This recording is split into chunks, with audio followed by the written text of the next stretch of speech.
What's up? What's up? Thank you for joining me for another episode of Behind the Mind with Dame Doris. I'm Dame Doris.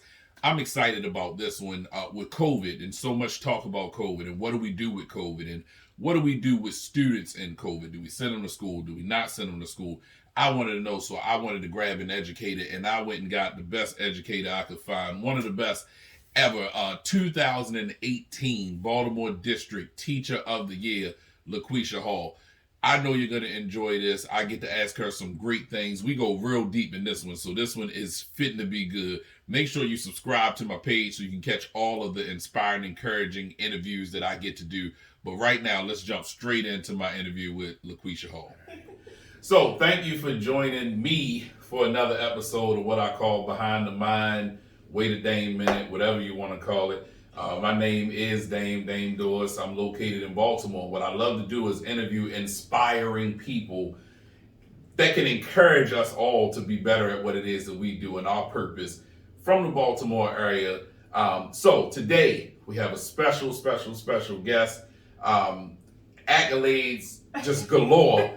So I'm excited about what we get to learn today. One of the hottest topics going right now is COVID and what it means for our children in school. So I wanted to talk to someone who specializes in school. So LaQuisha Hall is our special guest today. So I'm excited. Thank you so much, first of all. I'm so excited to be sitting here with you. Thank you. Listen, the pleasure is mine, and I'm excited about what we're going to get to do today. So let's start from the very beginning. Where are you from? So I live in Baltimore and have for the past 19 years.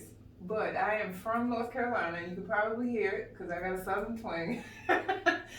And I still have a lot of family there. I had a journey that allowed me to matriculate into an HBCU. I went to Elizabeth City State University in North Carolina, and then came here to go to Morgan State University and take on an educator position in Baltimore City Public Schools. So let's start from the very beginning. Yeah. What part of North Carolina are you from? New Bern. So a lot of people say they never heard of it. I've never heard of New Bern. We had a pet hog behind my grandmother's house. What? Like it was that country. A pet what? Hog. Oh. And he was my friend. Oh gosh. What was the pet hog's name? Well, I didn't name him because he really didn't reside with us long enough to, So really... what did his? So okay, early on, did his demise end up on the table? Yeah. Oh man. And when I tell you I was some kind of hurt, I was mad at my face. But you still partook in the goodness of it. No, I actually, you did? I did not. Oh wow, I didn't wow. eat at my grandmother's house. So you were really good friends with the hog. No, I feel like the hog was the only one who understood me in my youth. When I went outside and went to the pen, he would come to where he heard my voice, and wherever I would go around, he'd follow me. That was my friend. Wow. So New Bern, North Carolina. How close to Charlotte are we? Or something that people can resonate with? Maybe about 3 to 4 hours away from Charlotte. So what big city are you closest to? Greensboro? What's closest? I would say that Charlotte would be probably the closest. The closest. All right, so you're country. I'm real country. Deep country.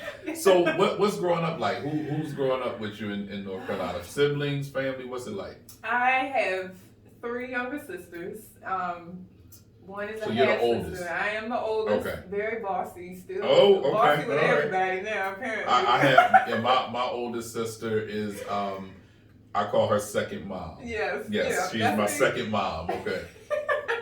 It's just, we just feel protective of y'all, that's all. So how much older are you than the next sibling? Well, I'm currently 40. My next sibling down is 35. Okay, so about 5 years. Yeah. All right, so growing up, you're the oldest, you're the first child. What's it like growing up in New Bern, North Carolina?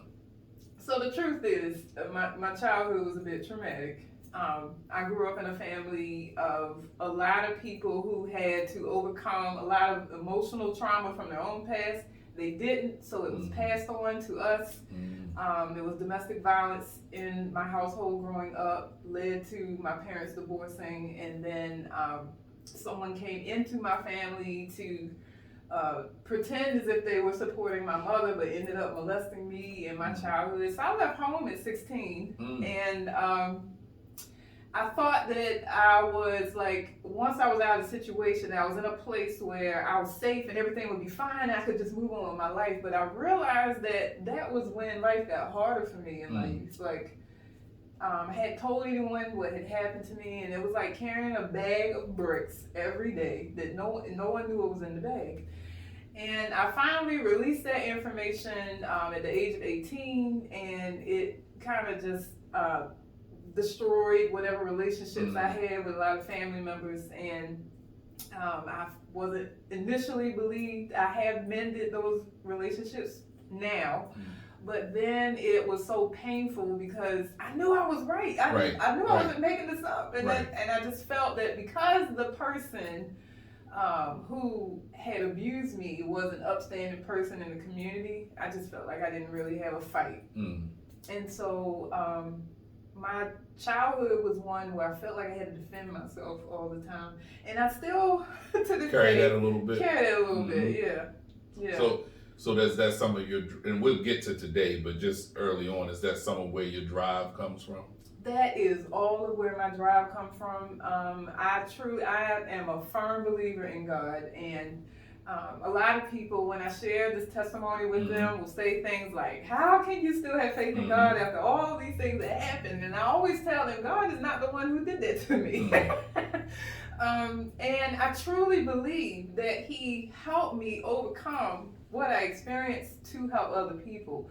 And I kind of like try to support others in understanding you can't read the Bible and skip over these characters and these people. And some of the tough moments. Really tough moments. Moments that could have taken people out. But they were propelled into leadership to be a mouthpiece for God. And I kind of just feel like that's what my childhood was. Like I had to go through these things in order to become who I am now. And it's tough because sometimes we go through things that aren't really meant for us. And that's hard when you're... Gotcha, yes. Yeah, when you're going through something and it's really to bless somebody else, but you had to go through the pain of it. So what was school like for you? Because you're an educator now. Yes. So growing up, what was school like early on in New Bern? I will tell you, it looked very different from what I experience now. Very diverse. I went to, living in New Bern is very eclectic, mix of people who live among each other, from middle class to wealthy. You had to drive a little on the outskirts to find, places of maybe poverty or whatever. But for the most part, we grew up in a middle class home, but I went to school with a lot of affluent kids. Oh, wow, okay. They always gave me a reason to have something to aspire to. It's good that you say that, because I think the initial thought when you hear growing up in the country is we all think one thing, right? Yes. So we hear, like when you said, I think like my grandmother growing up in the country was like backwoods, and it wasn't anybody affluent. Like it was really like everything was like, well, where's the bathroom? The well is down there. It's like the well, like what?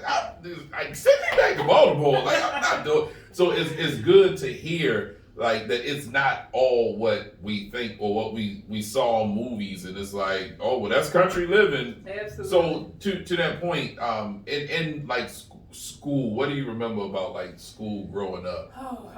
Most of my teachers were white.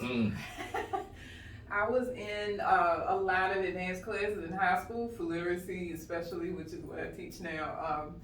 And all my teachers were white, and most of my classmates were white as well. And then also the few who were in my advanced classes who were black, because I don't remember like a mix of anything else, but we did have a mix of other cultures and races in our schools. They were often kids who were called white. So even though they were black, right? If you hung out with certain crowds too much, they would, you know how to characterize. Now, were you in that group? I was in the outskirts of everything. I wasn't cool. Nobody, listen, I don't want to go too far. So you more stayed to yourself in school? No, I was still very gregarious. Okay. I had a lot of friends, but they were like me. Okay. So So y'all went to lunch table to yourselves, like you had your own special section at lunch. So what? It wasn't the super popular table, No, but it was your own table. it was our own table, yes. And honestly, a lot of it was we were just like a bunch of kids who were hurting, and we kind of gravitated towards each other. Which takes me to another interesting thing as you're talking. That how that happens, like how you gravitate to like people and find your groups and your circles. So do you still have any of those friends today? Do you still talk to anybody from New Bern? I can tell you that we're connected. Social media? Yeah. Social media is such a, I mean, it can be such a terrible thing, but I think some of the good sides of it is what we're talking about, where it allows you to connect with people. So what are some of your greatest and fondest, so we talked about some of the downside, what are some of your fondest memories of school growing up?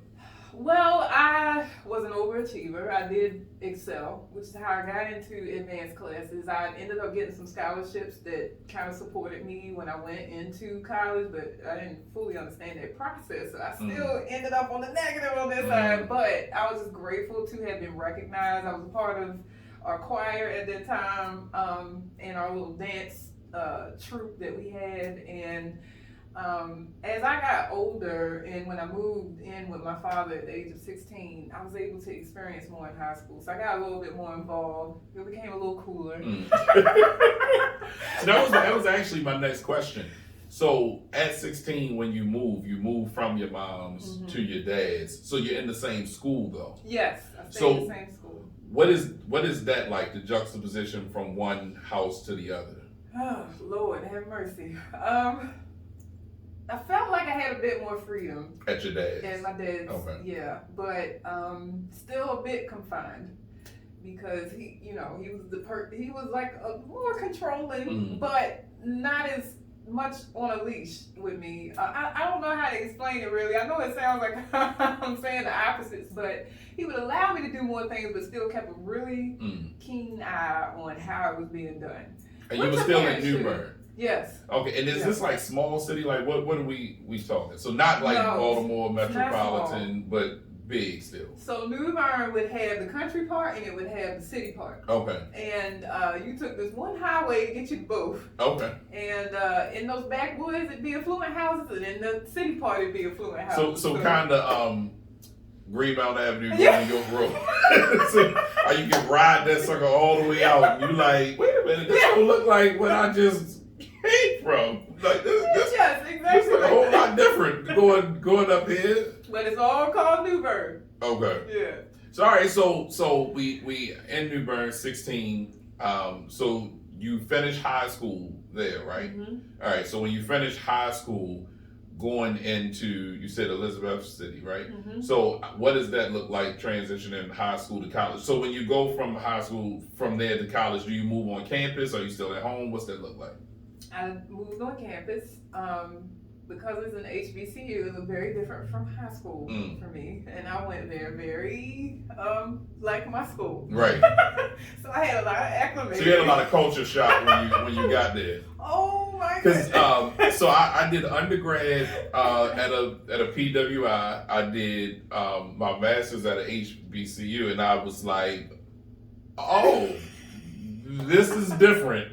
I know. Yeah, so it was even culture shock for me. I was like, oh, yeah. So you don't have any of the paperwork. So it was just different. So when you get there, how do you adjust to that culture shock? Well, one of the things that kind of grounded me, to be honest, was a few students from my high school ended up going there as well. And how far is this from, in relation, how far is this from where you grew up in?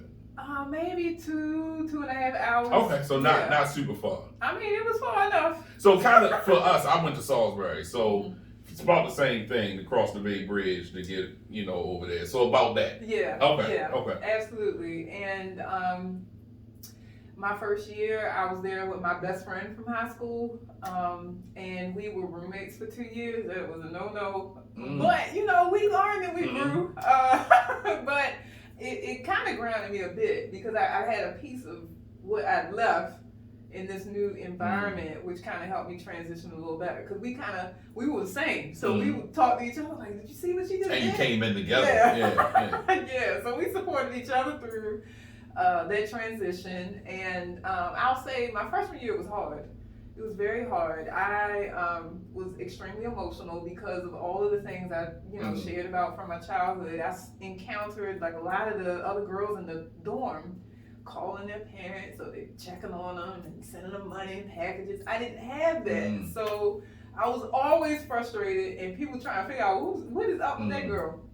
And I ended up attempting suicide in my dorm room, and I regretted it afterwards because it became like a big spectacle. It was like people would walking on eggshells around me. And this was freshman year. This was freshman year, and people peeking in the room, seeing what's going on. And I was just like, oh my Lord, this is too much. And it just all came crashing down on me. But I got stronger there. So how did you deal though? So, because I'm sure this is gonna help somebody that's watching. Yeah. I'm positive of that. How do you deal in that moment with coming back from that? In the moment, it was just a lot. I was just ashamed, honestly. A lot of explaining to people who kept coming to find out what was wrong, what happened. In my head, I was like, where were y'all when I was struggling?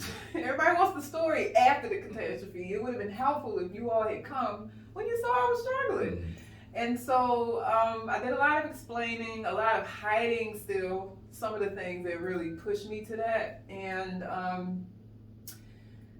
I'll honestly say that at some point there were a lot of people that had as mentors on the campus, all these different professors who saw a lot in me, and at the time I didn't, who found out and would pull me to the side after classes and things like that and just speak life into me. And so I kind of just meditated on what they said. It wasn't all spiritually based, but it was enough to like get me to get up in the morning and continue with the whole schooling process. It's such a what you're talking about, such a, to me, like a microcosm of life for us. To what you said, I think is really big when you see somebody going through something, to be more than just an observer of it, but how do we interject ourselves and to be helpful. And I'm glad you had people around that, even though it was after, that did come along to say like, hey, how do I try to help you through this? And like, to your point, I think it would have been much more helpful, like you said. We all been it. You hang out with me every day, you can tell I'm kind of down, like. Yeah, right. And it was obvious. I was walking around looking lost. And part of what, my jobs, like one as a counselor, is tough. So did you do anything with that, like at that time? Because I know culturally for us, it wasn't necessarily something that was promoted for us growing up. Yeah. Hey, talk to somebody about what you're going through. Is that something that you wish you would have had available to you at that time? Did you think about it at that time? So I did have people to talk to, but I did not go through the formal counseling. Now, the people that I talked to were counselors at the university. I'm not sure they were the type of counselor that would have been in the capacity that would be therapeutic, that could like talk me through the emotional. So more like guidance counselor, not like Yeah. mental health kind of Absolutely. counselor. But still, that guidance drove me. I remember one lady talked to me so much that I went to see her so frequently. It was almost like she was a crutch for me. Like I was like, I'm about to go off. I would go with her, and she'd be like, "Well, let's talk, LaQuisha." Right. So when you, because that's life gives us some tough moments to bounce back from. So you bounce back from that, like through sophomore year, junior year, senior. So do you always know that education is where you want to go at this point, or where are you at, like academic school wise at this point? I left something out, that childhood story. Let me backtrack a little bit. I was very into fashion and art. So I tried to merge the two, and when I was asked before I graduated what I wanted to do, I said a fashion designer. Because I felt like I could draw clothes and be connected to fashion and art simultaneously.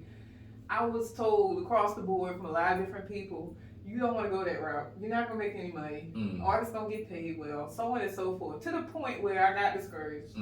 And the occupation that was kind of pushed was, you need to learn how to read and write. You need to become a lawyer. You need to get into the English, department. And So here I am, an English teacher. Right.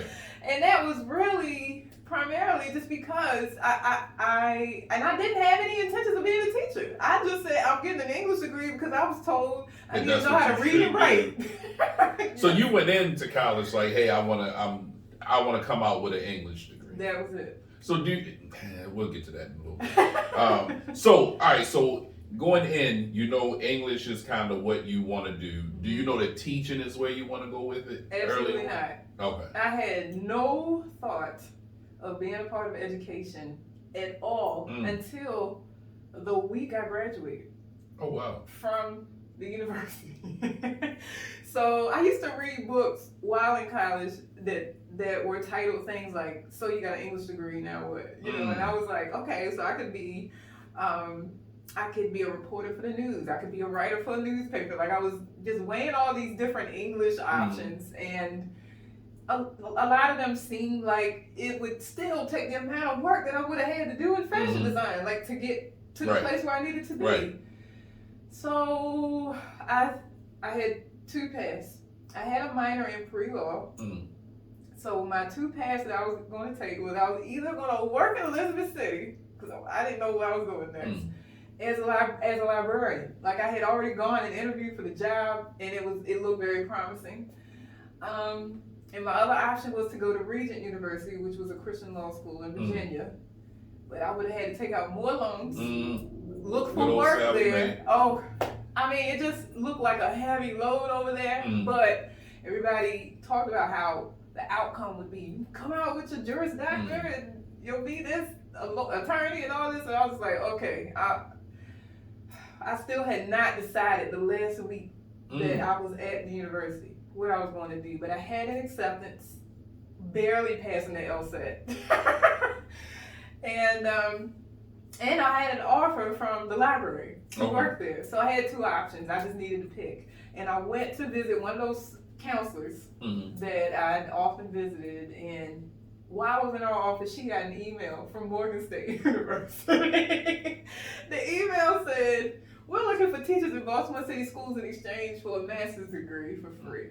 Oh, she wow. said, oh, you might want to consider this. So I'm sitting there talking to her. I was like, no, but I'm going to Regent. No, I might work at the library. She said, yeah, but if you go here, you get a full-time job with a salary and you get your master's degree for free. And I was like, wait, pause. That's a good point. Yeah. But I was like, in Baltimore? What is Baltimore?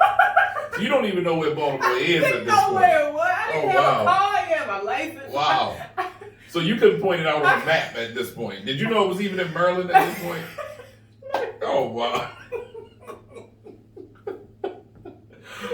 Wow. I was just like, you know what? This is another job. You know what? That's fair, because when you said New Bern, I was like... I mean, I was in the country. Yeah, but no, even for me, when you said New Bern, I'm like, where is New Bern? Exactly. Yeah. And that's how a lot of people from Baltimore do me, right? Right. So, yeah, I did the So that's fair. That's fair. All right, so I'm going to take a quick break, and when I come back, I want to jump into the adjustment that it must have been from New Bern and Elizabeth City, North Carolina, to Baltimore, Maryland, and being at Morgan State, and then how we get from there to Teacher of the Year to where we are now with trying to manage COVID and everything that comes with it. Okay. First of all, let me say thank you to LaQuisha Hall for being so open, honest, and transparent in everything that we talked about. I know it's going to bless somebody somewhere, but we're only halfway through. Quick housekeeping. Make sure you subscribe to the page for all of these encouraging and inspiring interviews that I'm going to do. I just like to bring you behind the mind of those that are doing such great work in Baltimore and beyond. I don't know where you're watching from, but thank you. So I want to get you back in with LaQuisha Hall, who I am so excited to get to this last part where we get to talk about how she got to be 2018 Baltimore District Teacher of the Year. And then what are we doing with COVID and what do we do? I just want to get her thoughts. This is good. Let's jump back in. All right, so we're back.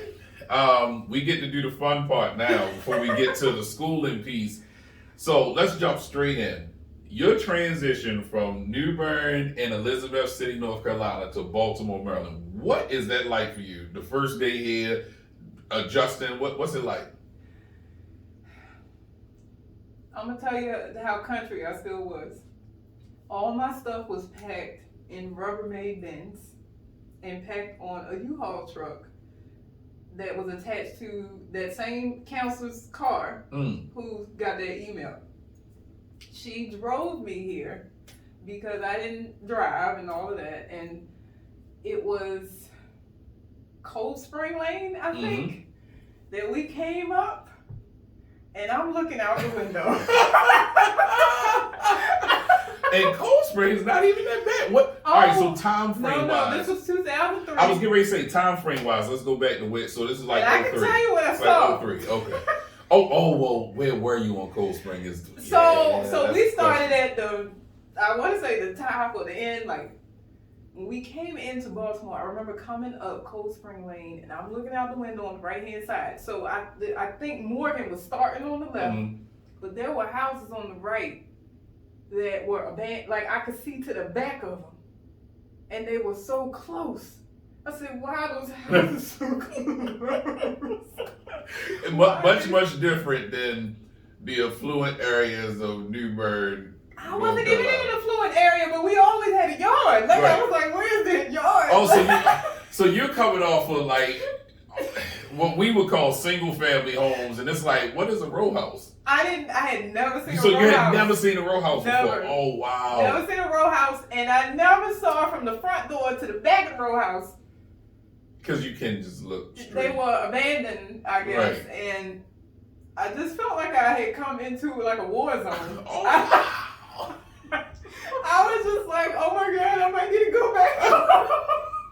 So day one, you're like, I don't know if this is the right move. Oh, that was so... And then that's when it hit me what Baltimore was. Like the stuff I had heard. I was like, oh my gosh, am I going to survive? So when you're on the way here, you're making the decision in your dad. What are people telling you? Like, are they like your family and your friends? They like, hey, you gotta be careful. Watch out there now. Can't talk to everybody. And they did all that. But I was headstrong, I guess is the word for it. And I had been on my own again since I was 16 for the most part. So I kind of had that whole independence vibe. By the time I got to college, I had my own little Medicaid card and all. And you couldn't tell me nothing. I was 22. 22 coming here when you moved here. Okay, so yeah. So you move here, you get the shock of these houses are too close. I didn't want them to leave me there. I just was like, wait, can y'all stay overnight? So do you move? So where are you living? Are you on camp? Because you're in there free for your master's degree. So do they have you on? They have you on campus? Yeah. So Morgan had a hiccup. We ended up staying in one of the dorms that we weren't supposed to stay in. Just until they could transition us to where we were supposed to go. So we were supposed to move into the new Morgan View apartments that they were building at the time, but it wasn't ready. Okay. So we ended up staying on Morgan's campus in their dorm, and even that, it looked very much like Elizabeth City State, but with Baltimore around it. So it's different. Yeah, you can say different. It's all right. So it's different. It's whoa. I looked out the window and was like, ooh, there's lots of lights out there. So how do you adjust? Do you adjust right away? Do you meet friends right away? Are you to yourself for the most part? What's that like? Dane, can I tell you something? Yeah. I was still myself. I've always been outgoing. Even in my pain and trauma, I've been very gregarious. But that was not welcomed here initially, and it didn't register. So I was very much, hey!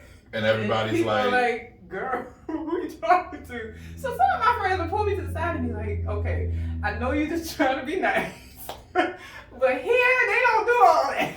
I had the opposite experience going to Salisbury. So I went to Salisbury with a couple of guys from here, and I'll never forget, we're walking through the mall, and a guy that I'm with that was from here, guy from there turns around, he's like, what's up? And he's like, it's kind of country in Salisbury, so he's not saying it in a mean way. He's like, hey, what's up? How you doing? But to him, from here, it's like, what's up means something different. So the guy's so nice, he turns around, he's like, what's up? And my homeboy like, what you mean, what's up? And I'm like, no, it's not what he meant. So it was kind of the opposite experience for me going to different places, understanding that like, oh wow, people are kind of friendly other places, where for us it's like, well, you don't know the person, you're not really speaking to them. Where there was like everybody speaks to everybody. So it's kind of like how that way you grew up in New Bern. It's like, absolutely. You go through the grocery store and hey, good morning, good morning. You were expected. But here, when you got here, it was. I had this experience at McDonald's near Morgan. Argonne. Mm-hmm. Yeah. I ain't want to call them out specifically. It's all right. You know what's funny? That you say that? Just fun fact. Yeah. That was my very first job. I worked at. Were you there? Let me see what year. I was 14. It was my very first job working at that McDonald's. No, it was a young lady. I'll never forget. Okay, I wasn't there in 03 though. 03 I was in college. I was graduating college. Okay. So it wasn't me. I went inside and I'm looking at the menu and I'm looking back and forth. I'm trying to decide because I have not started working for Baltimore City yet. I gotta calculate what I'm getting ready to get because I only got $5, right? The young lady who's behind the register goes, "It's the same menu at all the McDonald's." I just, in that moment, wanted to cry. I was just like, everywhere I've been here, y'all have been mean to me. And I just had it. But I still just, can I have I gently order. So let me apologize on behalf of all Baltimoreans. We got to stop making it hard on people when they come into the city, y'all. Like, we want people here. No, let me apologize for all Baltimoreans. And it's crazy because it's so many, and I know you know this now, you've been here long enough, so many great parts and great places and great people that, sometimes is that adjustment piece is a little, that adjustment period is a little difficult. But once you get past this, so what is life like for you during those years of working through your master's degree? Now you said they gave you a job. Did they put you out of school right away? Right away. So what school did you start at? Edmondson West Side. So you started high school? Mm-hmm. Oh, so they just threw you to the wolves. Just welcome to Baltimore. Go to Edmondson High. I think I had a choice. I can't remember. But I think they asked us what we wanted to specialize in because that's what we were getting our master's degree in. So I chose secondary. I just couldn't imagine little kids. So I chose it. And walking down the hall what was that like? I was told I don't remember what they were supposed to have. The kids were supposed to be wearing something like a badge or something to identify themselves. And one of the teachers was like, young lady, where is your... And I was like, I'm working. She was like, you belong in class. And other teachers witnessed this. The teacher was in bed. She afterwards, I'm so sorry. She did all that. But then the other teachers embraced me at that school in a way that I can't. It was almost like those people who took me in at Elizabeth City State.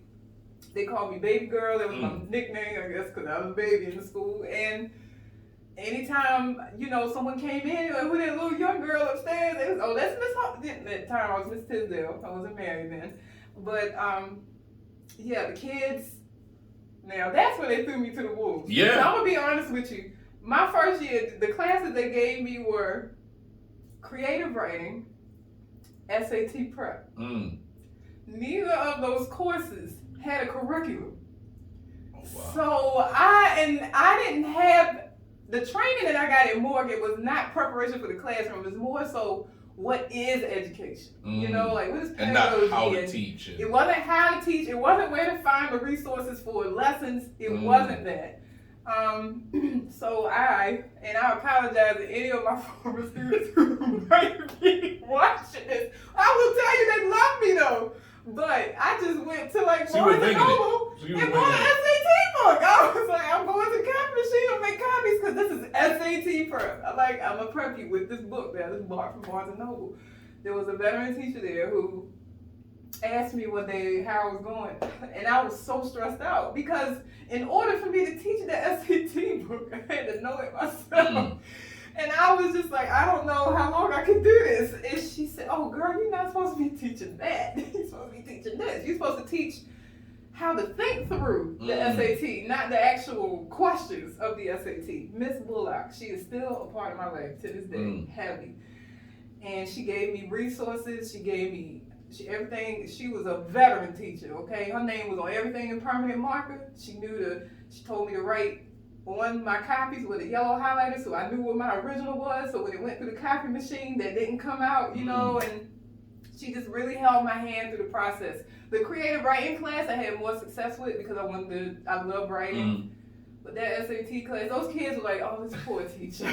So again, though, the life lesson portion in it, the goodness of having people around you, and how we get these people who strategically get dropped in our lives at the right time in the right place. It's like when you like, hey, I don't know how long I'm gonna make it in this, and then they're there to kind of help guide us through, you know, where we are and push us, because all of the students that came behind that class that you end up teaching, and you know what I mean, you give them valuable tools. You don't even get to them if you don't have this person in your life right then. So, all right, so I'd like to get to a couple main points. We got what your spark was. So your spark in education and helping people, we got there. Your passion, though, how do we merge your passion of design with this? When I'm listening outside in, what I'm hearing is even the design of lesson plans is design. So I'm always like, what people are passionate about, when you find your purpose, it connects, and not always in ways that you think. Yes. So just some background, like my mom was a Baltimore City teacher for 40 years. Wow. So I grew up like a teacher's kid. So I was always in there every summer putting bulletins up and the bulletin boards together, and then I love that part. Oh my gosh! And at the end, I'm taking them down, but just watching the life of a teacher and how difficult teaching is. I think most people, if you didn't grow up in a house with a teacher, you don't know. So if I didn't grow up with my mom, I wouldn't know how difficult it is watching her do lesson plans all night. And back in that day, she would have this grade book. And she would have to I had that grade book at first. Oh gosh, code in the grades and she would be writing in the grade book, and it would be like 1 a.m, and she's grading papers and doing. And so just watching that. So was that your story coming in? That because people think teachers just work 8 to 3. And then they done. In spite of what we keep constantly saying, that we work beyond those hours, but that's exactly what it looked like. First, I want to say that the program I came into at Morgan was only a 5-year commitment. So in my head, I was like, I'm going back home in 5 years. So your plan was, I'm going to work these 5 years at this school, and then I'm out. Because it was too much. It was too much. I literally spent entire weekends. I couldn't do any. I had a schedule. I had to get up at between 8 and 9 to start my lesson planning for the week. And by the time I finished at maybe 9, 10 o'clock on Sunday, I only had enough lessons through like Wednesday or Thursday. I wasn't even done for the week. And one time, Martis, who was my fiance at the time, I just went to him in tears. I said, I spent my whole weekend planning, and I ain't even done. I gotta find more time this week just to get Friday and a piece of Thursday. So his whole heart was broken. He didn't know what to do either, you know. And so in my head, I was like, I gotta be out of this in 5 years. But what kept me going was the kids. They kind of, I don't know how to explain it, but they kind of allowed me to grow in the classroom as a teacher, those students that year. And maybe my first 2 or 3 years worth of students, they knew I was new. You know, I was giving all this advice, don't tell your real age and all that kind of stuff. So I was lying. They knew I was lying. And I mean, I didn't even look. He's probably some street savvy kids too. They got over on me. I don't want nobody coming back on me, but I was at Edmondson, okay? Kids would ask me, the upper level kids, like juniors and seniors, you want me to go get your lunch, Miss Hart? Sure. I was like, yes, I'm hungry. And they like, we'll be back. I did not know they left the school. And I didn't know they couldn't go get lunch. Because in my school, you could. Oh, wow. And so I was just like, somebody finally figured, they was like, you know, you got kids leaving the building. I said, first of all, I don't have them leaving. They said they were going to get lunch. They were like, are you left? Like, that's not a lie. I was like, they can't go eat. Like, I did not know.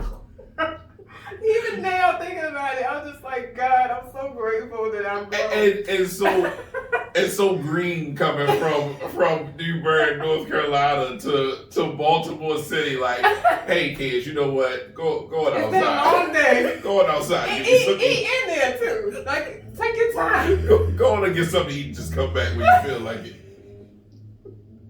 Wow, I'd have loved that class. Yeah, I that's why I told you they loved me. But a lot of it was because I didn't know. So they let you grow into kind of figuring it out. Yes. So when do you feel like you hit your groove? Probably, so I was at Edmondson for my first 4 years of teaching. By my third year, I had got it down pat. So my first year, I was super country. If you want some pie, come to my classroom, I'll cut you a slice. Nice to everybody. The second year, I learned from observing other teachers who were more strict and had more classroom control and management. I said, oh, I need to be like that. So I came in the second year like a daggone commander. I was just like, the kid didn't like me that year. Like a drill sergeant. I mean, and I was, don't smile, like I had all them rules in my head. So I came at them like that. And then the third year is when I tried to balance both. I was strict, but still gave the hugs and the warmth that they needed at the appropriate times. And that's when I was like, oh, they respect me still, even if I just have to be hard at moments. Yes, yeah. So by my fourth year, I was offered a position at a high school as a department head. So after my fourth year, I left. So just 4 years in? 4 years in. So what school is this that you I went to Forest Park after I left. Okay, so you go from Edmondson to Forest Park as an English department head. Okay, so you moved there as an English department head. Is it a drastic difference? Because we've been talking two West Side schools, so they're on the same side. But is it a drastic difference between the two? No, I've encountered all the same things I saw at Edmondson. I just didn't have that backing I had of those teachers who were supporting. Who knew you? Yeah, I did not have that. So question, what is that like? Because as you know, we're 40 now, but even still, we're still younger in our profession, and it's sometimes difficult trying to manage people who've been doing it longer and are older and feel like they, and they have their own ways. I don't want to say stuck in their ways, but they have their own ways of doing things. Yeah. What was it like for you being so young, having to manage people that were older? Because you're the department head versus these are teachers who probably been teaching. Some might have been longer than you was alive, and you now they not their boss, but their boss in a sense. Oh gosh, what was that like? And keep in mind, I was only 26, right? So, but I knew how to write a lesson plan by then. I just wanted to clarify.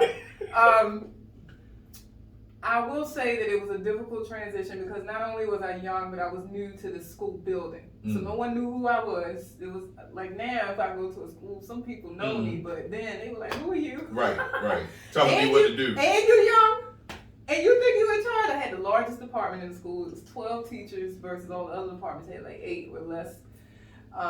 And there was a lady there who had 30 years in Baltimore City schools. And you're 26 years old. I'm 26 with 4. So, but in my defense, when I did my observations and went to support teachers, I understood why, maybe you need some support in some areas because she didn't have the relationships with the kids that she needed to have in order to really push them to their full potential. It was kind of like very basic. And so I tried to help her elevate and excite her classroom again. So I saw where my presence was necessary and helpful, even when they didn't initially. By the end of the school year, they all saw. By the end of the first year? Yes. Really, by the end of the first semester, they were like grateful for all that. I didn't just go in like, you need to do this, the district said that. I went in like, oh, you're the teacher of the month. Here's a bag of supplies. What can I do to support you? Oh. It was surprised. I think it was something they had not been used to. So did you pick that up along the way? I mean, your personality is what your personality is. So upon meeting you for 5 seconds, your personality is what your personality is. So that part, I know it's natural for you. It's not something that you have to manufacture. You aren't fake or phony. Yeah. Like you are that type of person. But the encouraging pieces, is that something that you picked up, or is it something that you were intentional about when you went in? I was intentional, but intentional because I felt that it was what I needed. So I tried to do what I didn't have to see if it would work. Because I saw from my experiences at Edmondson, how teachers were drained and really kind of like complacent, and to a degree, I almost went there with them. Thank God I had the people keeping me lifted, but I said maybe they need some encouragement. Maybe they need somebody to tell them that they're doing a good job. Because a lot of these teachers were great. They just didn't have anyone to observe it and say it. And so I went in with the whole, we need to teach teachers the way we teach kids. Like, just because they're older doesn't mean they don't still want to be excited. Doesn't mean they don't want to still be recognized for what they do well. So I literally hung pictures of the entire department in my office. And as I observed them, I would write underneath their picture something that they did well, something that I observed they did well. So they would come into my office and like, wow, you really keep it track. And I think it's good when you let people know that you care. Like, you know, people really don't care what you know until they know that you care. So just letting them know that you care about them, the person, in addition to just the person that does the profession. So deeper than that. So from Forest Park, do you stay there and then go? So the school went under reconstruction. I didn't like what I was seeing coming in. So at that point, I can't remember where I went next. From there, I followed one of the APs who was leaving that school as well, and she started a charter. It wasn't a great success, but I was hopeful that I could be a part of the foundation of the start of a school. And it did start well. We had something going, but it kind of fell apart as she fell apart as the school leader. And so that was it. I kind of just matriculated 3 schools. So all right, let's fast forward a little bit and let's get to 2018. Okay. So 2018, monumental year, right? Yes. So how does that come about? What school are you at in 2018? Carver. So you're at Carver. What are you doing at Carver in 2018? I was teaching English 11 and 9. Okay, so you're not the department head there. You're teaching the class. You have 9th graders and 11th graders, freshmen, juniors. How does that come about, becoming teacher of the year for the district? First of all, I didn't even know what that was. Again, like I just was green. I probably am still green to a lot of things.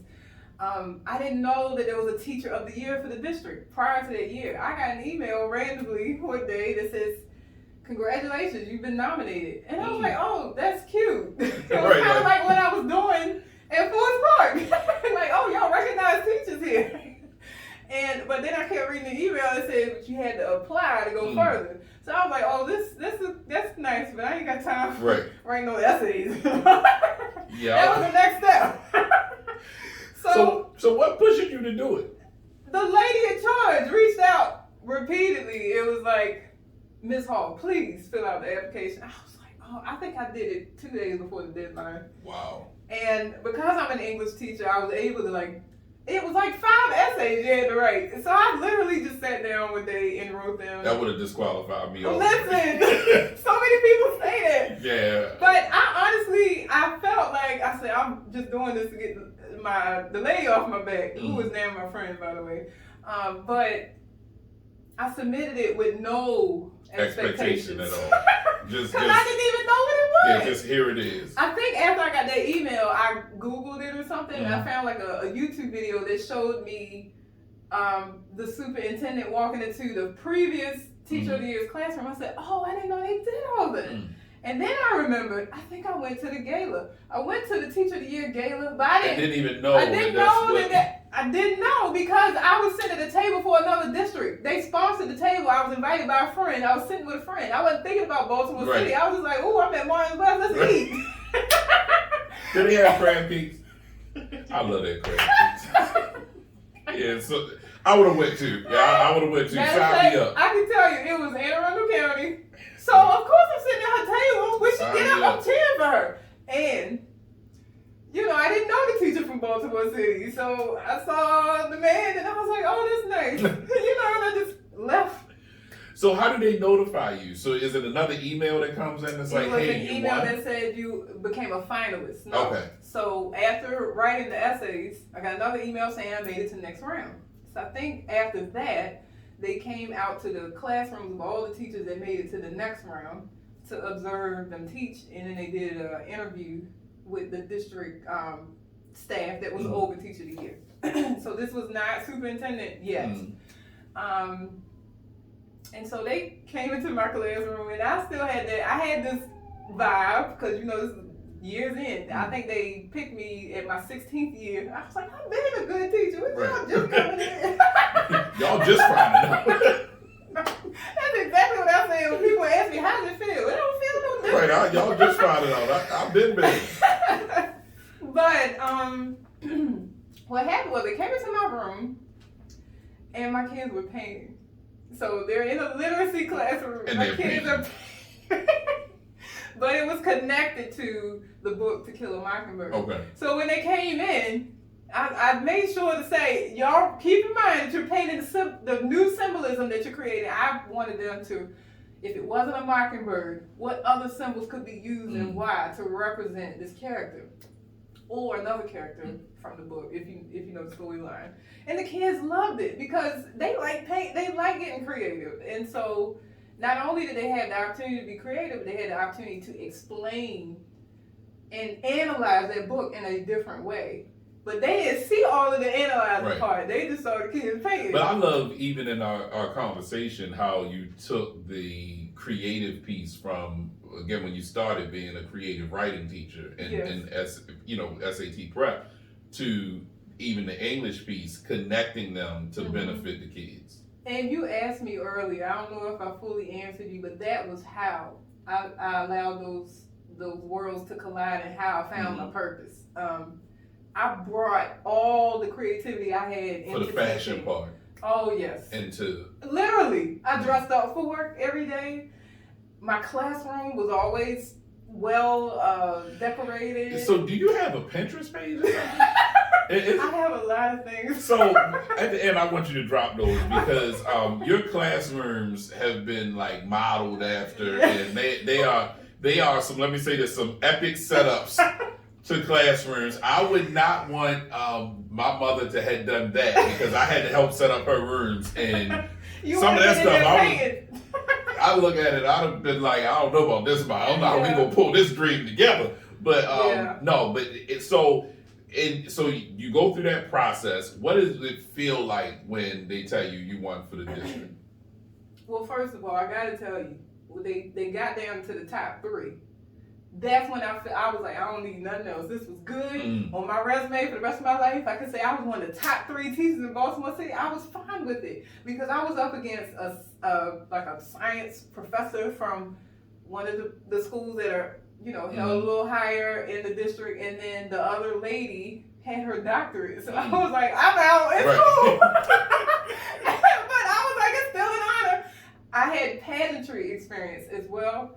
I had been used to coming close and not exactly winning and feeling good still about myself. So that's how I felt in that moment.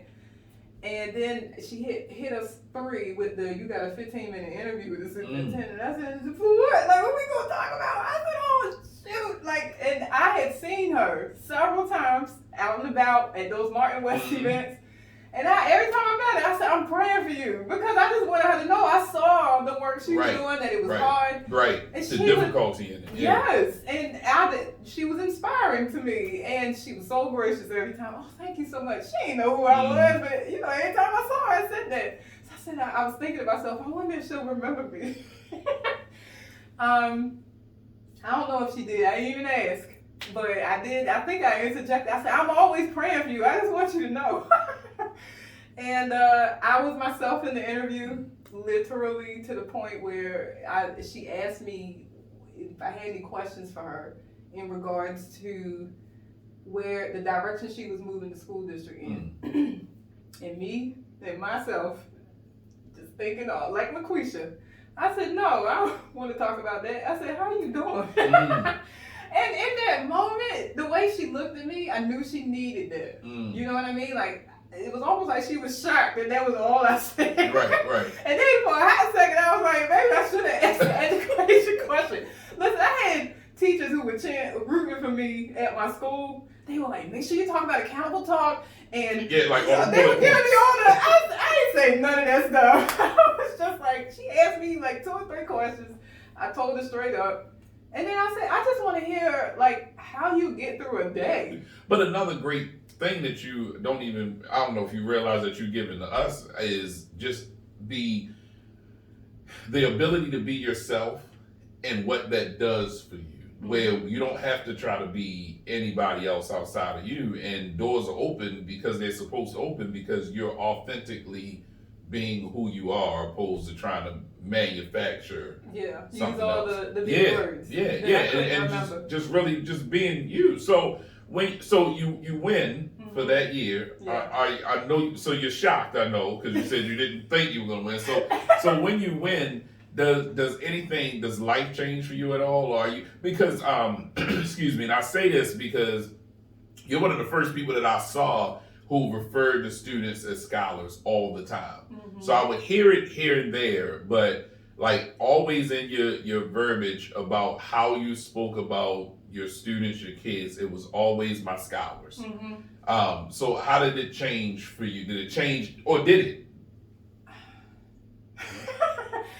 Feel like it changed. I was honored. I probably took on more opportunities because I at that point felt like, okay, so everybody knows I can teach now, so maybe I'll share my knowledge as widely and as much as I can. So I kind of went to social media, Twitter.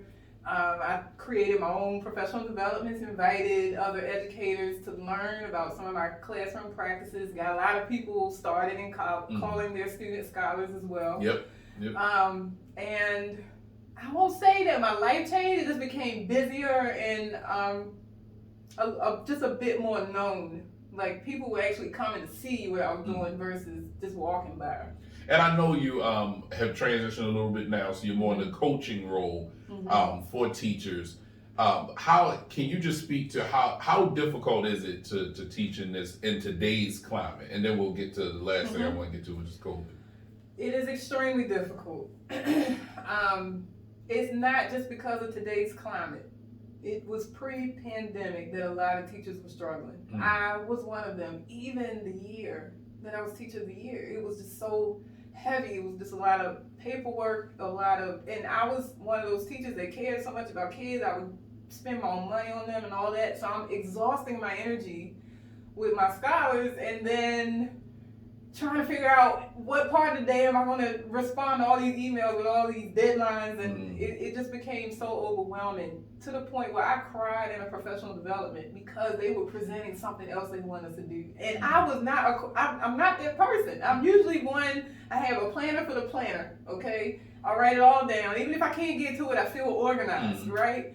But on that day, I just looked at my book and was like, I can't add another thing.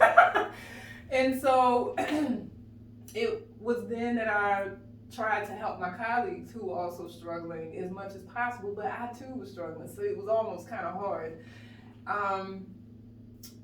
That on top of COVID just almost became like my heart still, like I still feel like a teacher, like when I go into these schools and support the teachers that I'm responsible for now, I still think like that, like what can I take off your plate, or how can I support you right now because I already know what you're going back to, and they're just very overwhelmed. And for us, the public that don't know, so like I have two daughters in school, a junior and a senior, and it's a lot of conversation about what we should do with kids now, especially in COVID. So what are your thoughts on it? I don't want to jam you up about it. Well, first of all, can't nobody jam you up. Okay, good. All right, good. This is my truth. I don't know. I can see both sides. I understand the fears that teachers have of being in close proximity to students who are half wearing masks. I've seen it. Some teachers have said that they've gotten COVID, but they hadn't really gone anywhere but school. I don't know if that's true or not, but whatever. They fear because they're in that space so much in a day that they are like waiting their demise, so to speak. But I also know from having a whole quarter of teaching in the pandemic, which I did very creatively as well. Like I had like 90-something percent participation the quarter that we started in the pandemic, that March 2020, Yeah. because I reached all my students on Instagram. I had a teacher Instagram account. They were already there because they like for me to share and pictures of them and stuff. And so I created groups and put all my classes in a different group, and I was having class right on Instagram. And so go back to how the creative side. You had to be creative at that time because we didn't know what to do. Really, we were just learning what Zoom. I didn't know what Zoom was then. So, but I saw and heard from my scholars all the time that I might have been the only class that they knew what to do, or they couldn't log into the other classes because they didn't know where the link was. It was so frustrating for them. And I tried to help them navigate all that, but the truth was I felt far from them because you're home, I'm home. I can't really reach you like I would if I was in the classroom. So I saw the need for them to be connected in person as well. It puts education in a difficult position because while some people want to go fully virtual, what about those kids who can't and don't learn as well in that capacity? And for those who don't feel safe in the classroom, what are they supposed to do? Like it's like a mixed salad. We got to come up with the perfect dressing to make this taste good. And it's hard to do that for everybody. Every person. Right. No one's going to be satisfied no matter the choices made. So I will tell you that for LaQuisha Hall, I will do whatever I'm asked to do because I am a faith-based person and I believe that God has directed my steps. So if I'm supposed to be in a school building, he'll protect me. If I get sick, he'll protect me. If I'm virtual, he'll protect me. It doesn't matter where I am. He'll protect me. I have that faith. I feel like in this pandemic, and I know that all teachers are not spiritual and Christian and all that stuff, but we are relying so much as a society on the decisions of man and not what God said to us, about us, for us, through us. And so when you're putting your faith and your hope in people, you'll quickly become disappointed. And I feel like we got a lot of disappointed people around us because their faith is in the wrong place. Good answer. Good answer. Good answer. I super appreciate your time. In closing, it's a show that I love. I told you about Abbott Elementary. That is absolutely hilarious that I look at and I'm like, it's school like this. And I remember my mom's stories from school and she still tells me stuff about school and I'm like, it's school like this. But I also wanna just highlight the difficulty that it is to be a teacher and to do the actual job. Like a lot of us that are our parents, sometimes we're on the sideline and just people in general, like we criticize what you said, the choices that educators have to make and that the people who are trying to make these decisions, but in understanding that these are human people who are trying to do the best job that they can possibly do. And to be in it is in itself admirable because I think a lot of parents learned in COVID that teachers weren't lying on their kid. Like they were home like, maybe you do talk about doing some of this stuff that maybe you're doing some of this stuff that they said you're doing. I'm up here yelling at the teacher and you might be doing some of this stuff. So I like ending in a fun way, and then I want you to drop how people can reach you if they need to.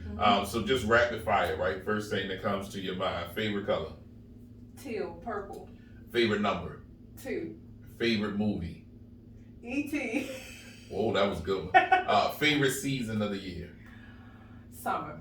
Favorite place to eat?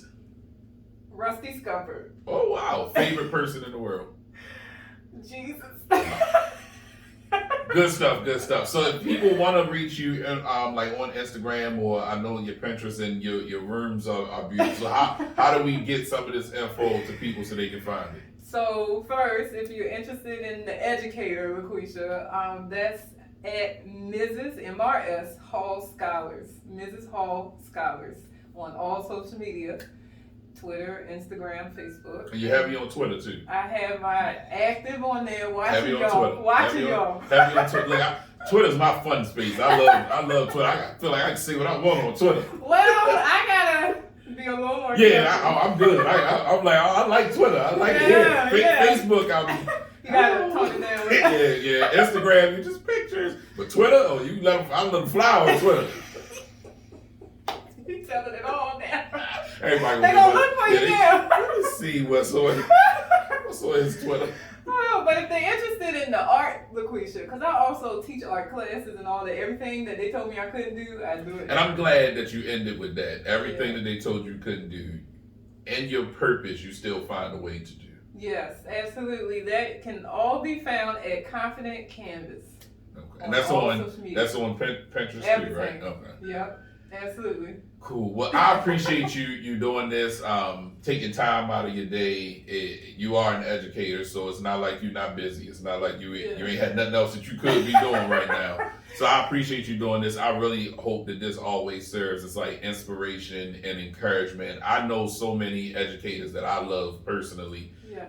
And I hope that they get a chance to watch this so that they can just see one of their peers talking in a positive way. We give education such a negative rap, and there's so many project things that they do in the schools, and it's always spent in a negative way. But there's so many people like yourself who are pouring into our kids and helping them grow and develop and become young leaders that we need them to be. So on behalf of all of the us's, we appreciate you. And I know English, that wasn't good. That wasn't right. But on behalf of all of the us's, and then I'm saying it again, we appreciate you and all the educators like you. So 2018 District Teacher of the Year, LaQuisha Hall, thank you for doing this and being so open and transparent to help people. I appreciate it. No problem at all.